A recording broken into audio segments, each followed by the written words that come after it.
Hi, everyone, and welcome back to another episode of the Easy Chat English podcast. I'm Amelia, and as always, I'm here with my lovely co-host, Ethan. How's it going, Ethan? Hey, Amelia. I'm doing great, thank you. Hi, everyone. Thanks for joining us again. Today, we're talking about something that has become a big part of many people's lives, working from home. Yes, working from home, or as some people call it, remote work or telecommuting. I think almost everyone got a taste of this during the pandemic, right? Exactly.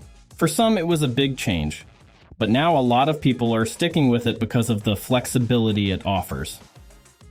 Do you enjoy working from home, Amelia?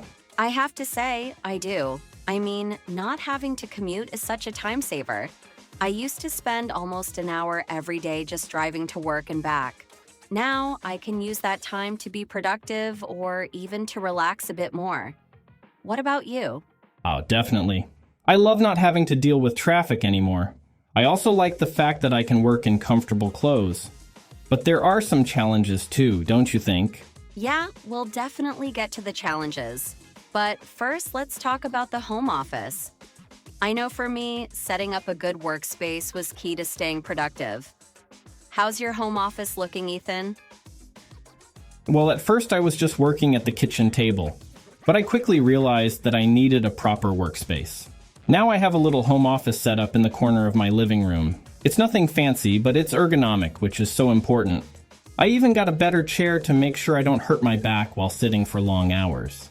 That's a great point. I also invested in a good chair and desk. It's surprising how much a clutter-free workspace can help with productivity, right? Absolutely. And having everything organized, like your papers, laptop, and chargers, makes such a difference. A tidy workspace definitely helps me stay focused. Same here. I even put some plants in my office to make it feel more calming. It's all about creating a space where you can actually focus on work. Definitely. And I think it's good advice for anyone working from home. Make sure your workspace is comfortable, organized, and helps you stay productive. So let's talk about the benefits of working from home. We already mentioned no commute, which is a huge plus. But what else do you enjoy about it? For me, it's the flexibility. I can plan my day the way I want. If I want to start earlier and finish earlier, I can do that. I can also take breaks when I need to, which wasn't always possible in a traditional office. Yes, the flexibility is great. Sometimes I like to take a longer lunch break and go for a walk, and then I just work a bit later in the evening.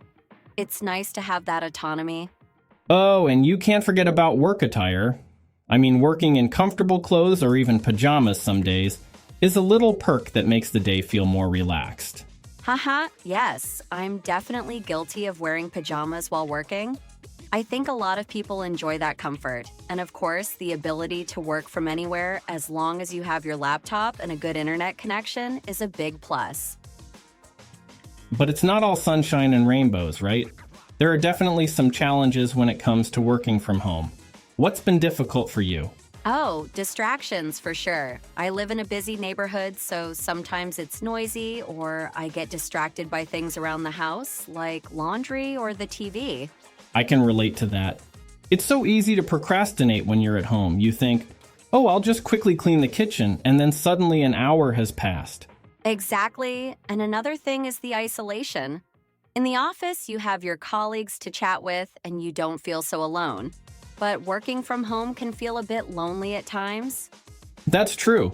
You have to really manage your time well and stay focused. Time management is key. And finding ways to stay connected with your colleagues is important too, so you don't feel completely cut off.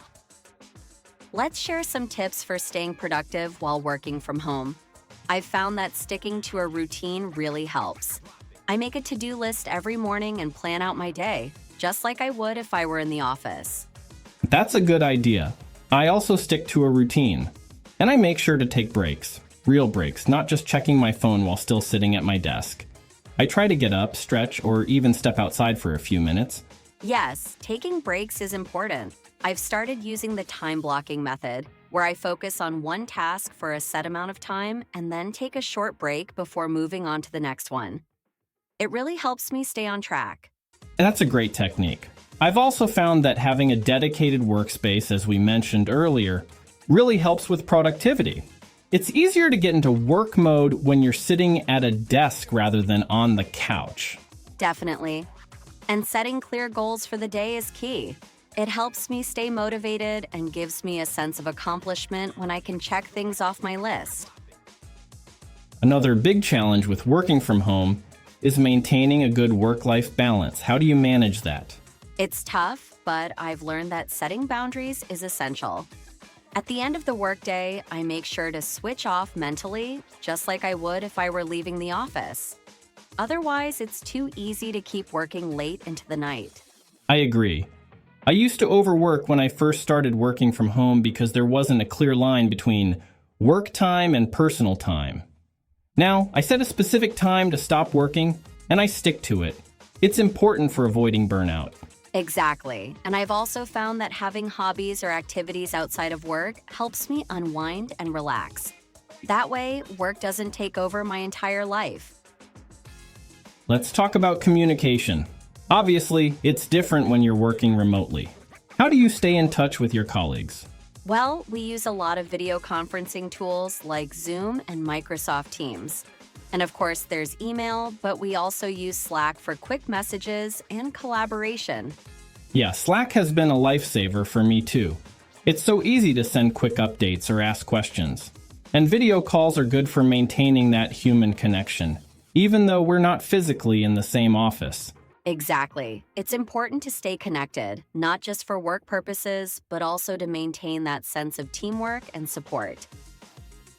So, to wrap things up, working from home definitely has its pros and cons. There's the flexibility, comfort, and no commute. But there are also challenges like distractions and isolation. Right. It's all about finding what works best for you, setting up a productive workspace, and maintaining a good balance between work and life. And of course, staying connected with your team is key. Absolutely. Thanks so much for listening, everyone. We hope you found this episode helpful and maybe even picked up some useful vocabulary along the way. Yes, thanks for joining us. If you enjoyed this episode, don't forget to subscribe and share it with your friends. We'll be back next time with another interesting topic. Until then, take care. Bye, everyone.